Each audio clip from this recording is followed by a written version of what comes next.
why am I sitting among these plants? Well, it makes sense because this is a book review, and it's a book review of the book Environmental Thought.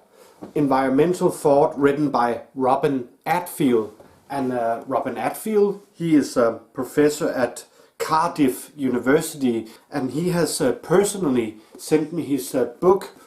And this is a very interesting philosophical, you can say philosophical history book, because it's a short history. I don't know if you can see it here. It's a short history about environmental thought. So it's not a book that goes into this very heated discussion.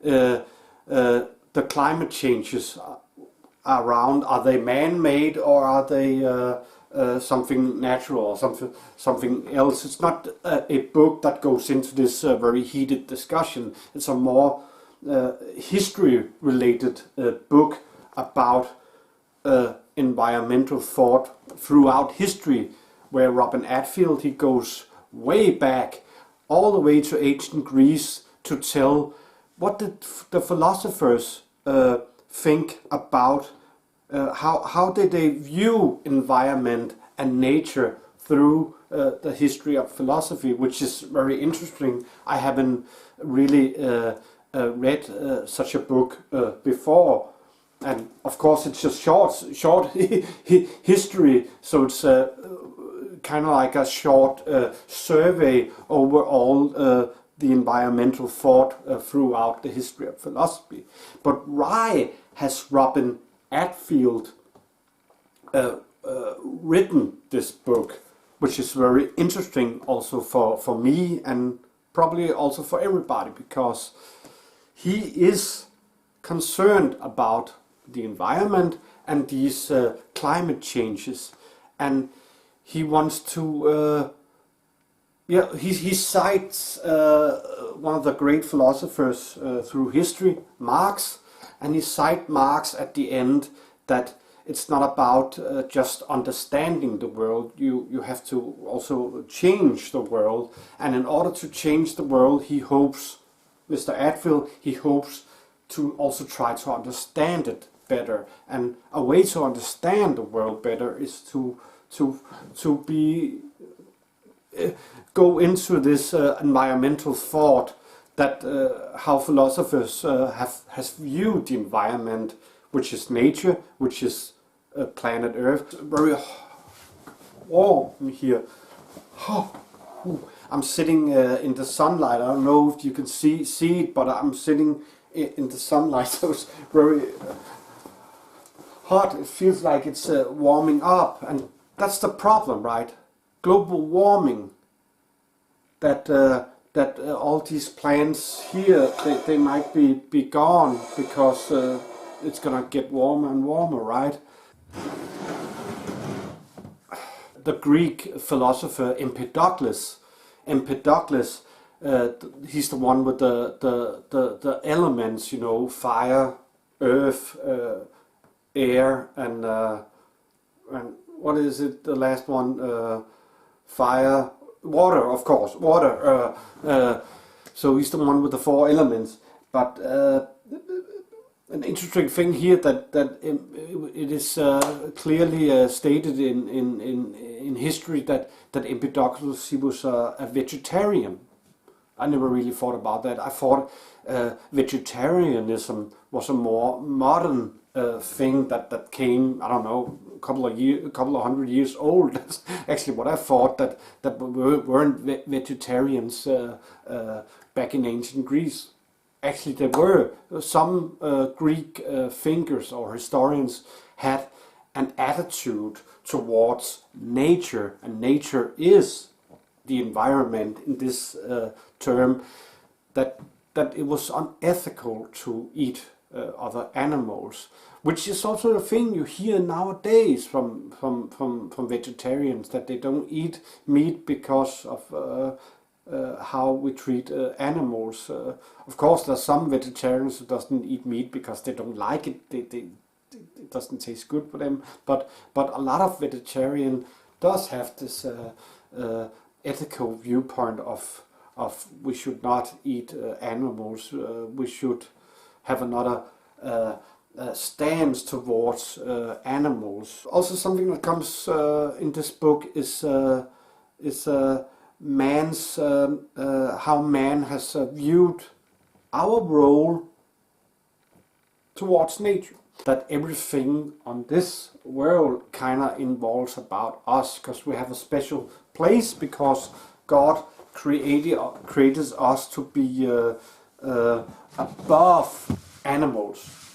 Anthropocentric is an interesting concept when it comes to philosophy, and especially in regarding to this is how we view our place in the environment. It's from an anthropocentric viewpoint. It comes from the Greek term anthropos, and anthropos means something like man or human being. So it's the viewpoint that we're always viewing things from the viewpoint of we being human and we being man. So everything in the world, no matter how we view it, it's from the vantage point of being man.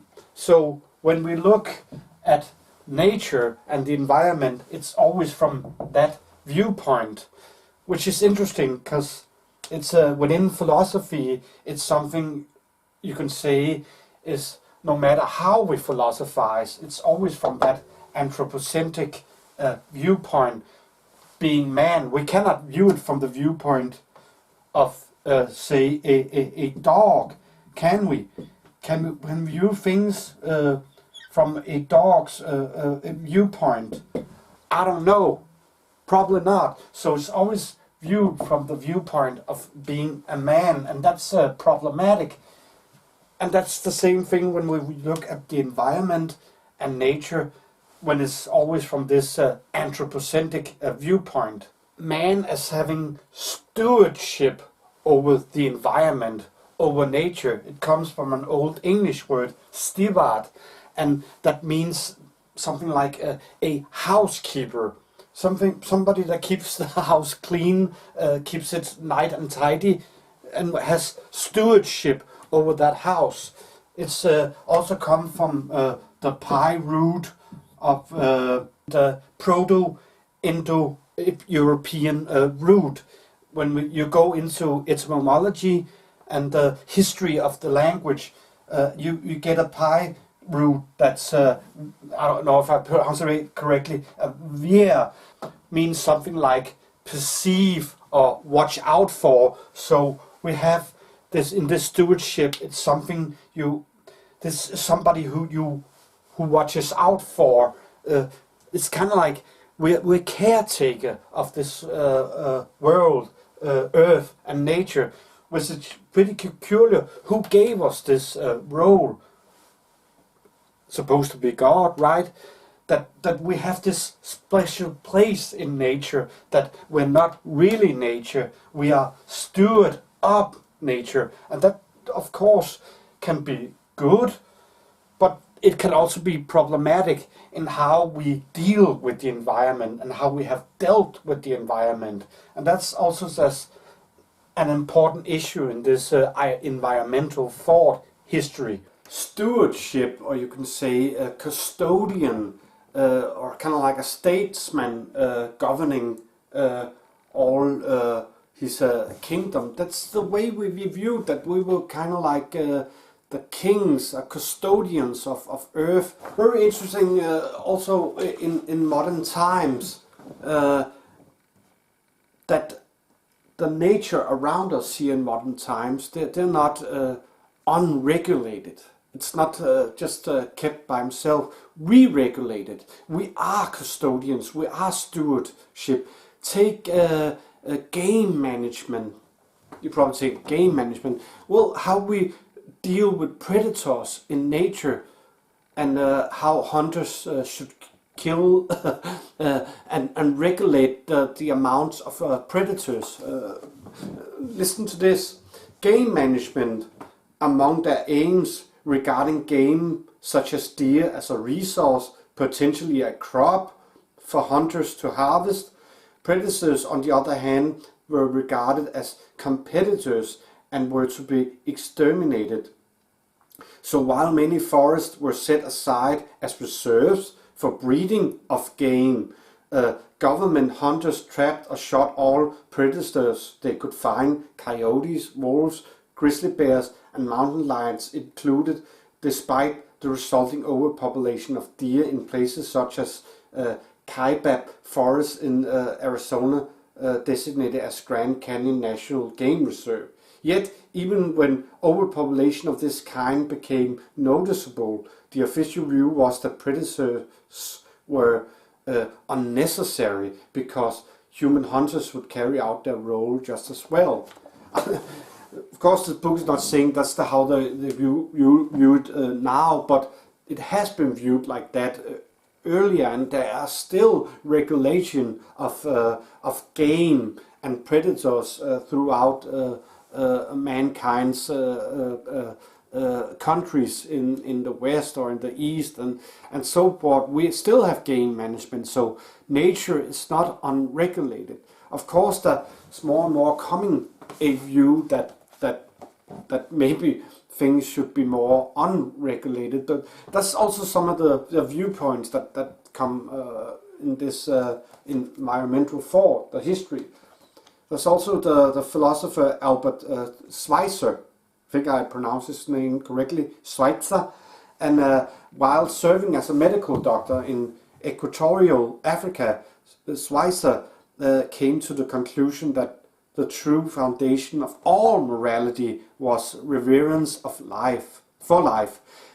Ethics, he held, should not be restricted to interhuman dealings. And he all had this view early on, which is coming more and more about now, even with the vegetarianism, that it's wrong to kill all these animals.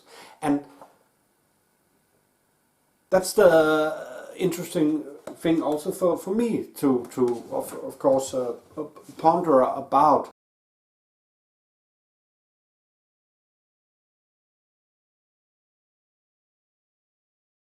There's a problem with Martin Heidegger now because he was a member of the Nazi Party, and he's a controversial figure in philosophy in that way. Well, he was all very sympathetic towards nature. He lived also in Schwarzwald, I think, and built a cabin up in nature with his own hands, and he had a very he had this shepherd way that man should be shepherd of nature, not just governing nature, but shepherd, kind of lead it in the right direction. Since the defeat of Nazism, some contemporary Western philosophers, such as David Cooper, who have admired Heidegger's ecological insights, while others, such as Christopher Norris, have rejected everything he stood for because of his Nazism. And I would like to add to this that Adolf Hitler was a vegetarian. So some philosophers had was controversial and were complex and had different approaches towards different things. So you could be a philosopher who also were a member of the Nazi Party, but still was into this green movement that also was around back then. And of course Adolf Hitler was a vegetarian, and I think actually he was a vegetarian because of ethical reasons. Interesting enough when he killed so many Jews. So that's a very interesting thing here about man's viewpoints towards nature.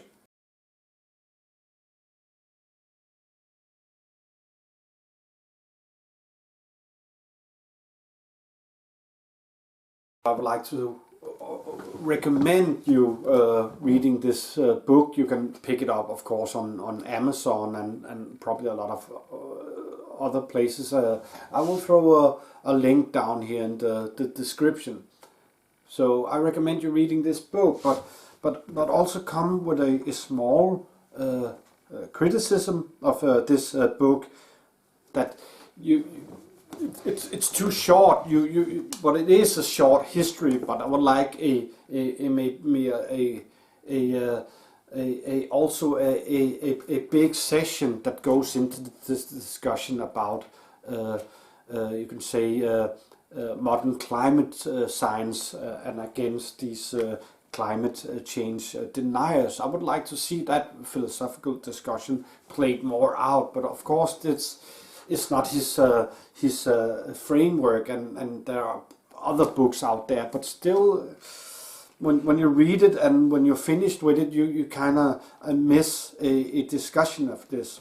And I also miss some aspects in this books. It doesn't come that much into one of my favorite philosophers, Alfred North Whitehead. It very briefly comes into him and his process philosophy, but it seems like it could go much deeper within modern process philosophers, how they view nature. Well, I'm in process. I change during the course of my life. I change. I become older, and eventually I die.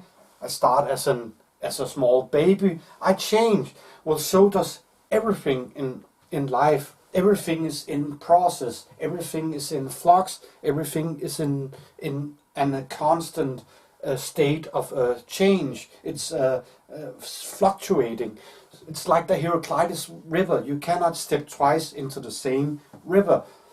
So this is process philosophy, but process relational philosophy is also when everything is also in relationship to each other. Everything is in process, not just you. And when everything is in process, when something changes, you change. So you have a overall a macro process going on with the universe and the entire world. It changes, always changes, and you have the micro processes also going on, like your micro before that macro process, and so on. So everything is relational to each other. So when something changes outside my window, I also change because I'm in a process relational towards that thing that changes outside. We're not different from each other. You can even boil it down to that's no really non-me. That's only the entire world, or you can say the entire galaxy or galaxies. That's all there is. There's no individual thing. It's the same relational giant macro process. I hope this makes sense, but that's something I feel could also be a bigger subject in environmental thought history. That's the whole process relational philosophy that's very modern, but also very ancient because it goes back to Heraclitus.